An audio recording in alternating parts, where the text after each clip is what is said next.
খ্রিস্টেতে আমার প্রিয়জন সকলকে প্রভু যীশু খ্রিস্টের মধুর নামে শুভেচ্ছা ও অনেক অনেক অভিনন্দন। ঈশ্বরের মহা অনুগ্রহ আপনাদের সকলের সহবর্তী হোক। আজ আমরা লোকলিখিত সুসমাচার 24 অধ্যায় 3 থেকে 9 পদের মধ্যেকার বিষয় আলোচনা করব। কিন্তু একটু বলে দেওয়া ভালো, ইতিমধ্যে প্রভু যীশু খ্রিস্টের ক্রুশীয় মৃত্যু সম্পন্ন হয়েছে এবং তাকে কবরস্থ করার পরে কিছু ভক্ত মহিলা মৃতদেহে সুগন্ধি এবং তৈল লাগানোর জন্য কিছু জিনিস প্রস্তুত করেছেন। কিন্তু বিশ্রামবারে তারা বিশ্রাম করার পরে সপ্তাহের প্রথম দিন ভোরবেলা তারা কবরে এসেছেন সেই সমস্ত পরিচর্যা তারা করার জন্য। কিন্তু এসে দেখছেন যে কবর খোলা, সেখানে যিশুর দেহ নেই, কিন্তু উজ্জ্বল বস্ত্র পরিহিত দুইজন ব্যক্তিকে তারা দেখতে পেলেন। আর তারা মুখ ভূমির দিকে করেছেন। আর সেই দুই ব্যক্তি অর্থাৎ স্বর্গের দূতেরা তাদের কাছে কি বলছেন আমরা দেখব। এখন 5 পদ পড়ব।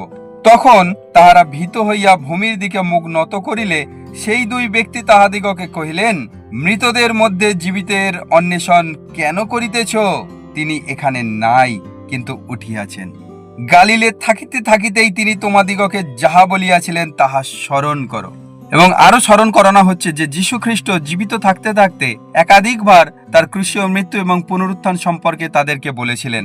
এর দ্বারা তাদের স্মরণ হয়েছে এবং ছুটে গিয়ে সেই 11 জন প্রেরিত শিষ্য এবং অন্যান্য আরো লোকদেরকে সেই সমস্ত বৃত্তান্ত জানিয়েছেন তারা।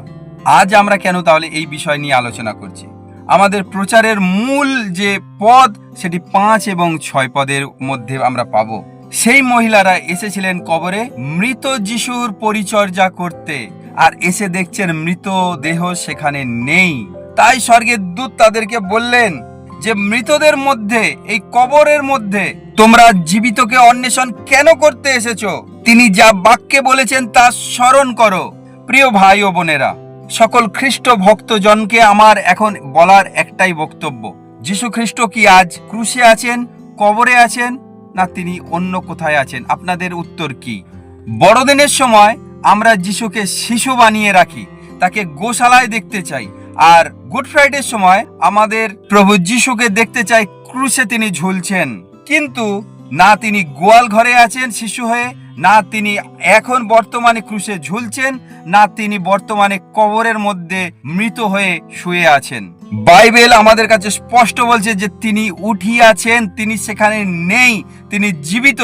যখন কোনো ব্যক্তি, কোনো ভক্তজন মরা যিশুর আরাধনা করতে চায়, মরা যিশুকে পরিচর্যা দিতে চায়, সে বাক্যের মূল বিষয় থেকে, ভক্তি বিশ্বাস থেকে সে সরে যান ধীরে ধীরে। সেই মহিলারা ছুটে গিয়ে তো প্রেরিতদেরকে জানিয়েছিলেন, কিন্তু 11 পদ যদি আমরা দেখি সেখানে দেখবেন, আমরা পাঠ করলে পাবো, মহিলারা তারা এসে সাক্ষ্য দিচ্ছেন যে তাদের সঙ্গে কি ঘটনা ঘটছে। কিন্তু প্রেরিতদের কাছে, যারা তার আপন শিষ্য, যারা তার ছায়া সঙ্গী হয়ে দিনরাত ছিলেন, তাদের কাছে এগুলো সব মিথ্যা মনে হচ্ছে, বানানো গল্প মনে হচ্ছে। তাই সেই সমস্ত কথায় অবিশ্বাস করেছে।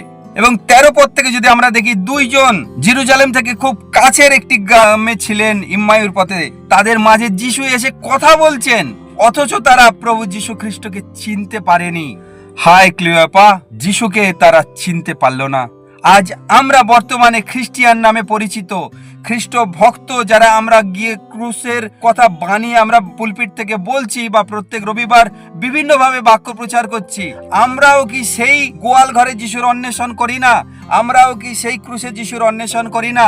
আমরাও কি এখনো কবরের মধ্যে থাকা মরা যিশুর অন্বেষণ করি না, যাকে আমরা মনে করি আমাদের সেবা করতে হবে, যাকে আমাদের পরিচর্যা দিতে হবে? কিন্তু প্রভু যীশু বলেছেন, আমি সেবা পাইতে না, সেবা করিতে আসিয়াছি, অনেকের পরিবর্তে আপন প্রাণ মুক্তির মূল্য রূপে দিতে আসিয়াছি। এগুলো সব আমরা জানি, আমরা নিজেরা প্রচার করি, আমরা হয়তো ঘরে লিখিয়েও রেখেছি। কিন্তু কতটা আমরা বিশ্বাস করছি যে যিশু আজ ওই সমস্ত জায়গায় নেই যেখানে আমরা তাকে দেখতে চাই? আমরা ঘরে ছবিও বিভিন্নভাবে টাঙিয়ে রাখি, মোবাইলেও হয়তো আমরা এই সমস্ত ছবি আদান প্রদান করছি বা আমাদের ডিপিতে রেখেছি। কোন যিশুকে রেখেছি? জীবিত যিশু, যিনি পুনরুত্থিত হয়ে মহিমায় প্রতাপে প্রবেশ করেছেন, যিনি পবিত্র আত্মায় আমাদের অন্তরে বাস করছেন, যিনি আবার আসছেন এই জগতের বিচার করতে, তার বিশ্বাসীদেরকে নিয়ে যেতে। আমরা কোন যিশুর অন্বেষণ করছি আজ? ভাবলে অবাক লাগে। কিন্তু আমরা যেখানে অন্বেষণ করছি, আমরা যেখানে তাকে দেখতে চাইছি, তিনি কিন্তু আদৌ সেখানে নেই। তিনি আমাদের অন্তরে আছেন, তিনি স্বর্গে আছেন। তিনি সর্বপরিস্থ ঈশ্বর, সকলের বিচারকর্তা। তিনি সকলের ন্যায় বিচার করবেন এবং প্রতিফল দেবেন, কারণ তিনি অনন্তকালীন ঈশ্বর। তিনি রাজাদের রাজা, প্রভুদের প্রভু। আমরা সেই যিশুকে কি ভালো করে দেখেছি? সেই যিশুকে কি আমরা ভালো করে চিনেছি? নাকি আমরা সেই মরা যিশুকেই খুঁজে যাচ্ছি প্রত্যেকে বছরের পর প্রত্যেক বছর?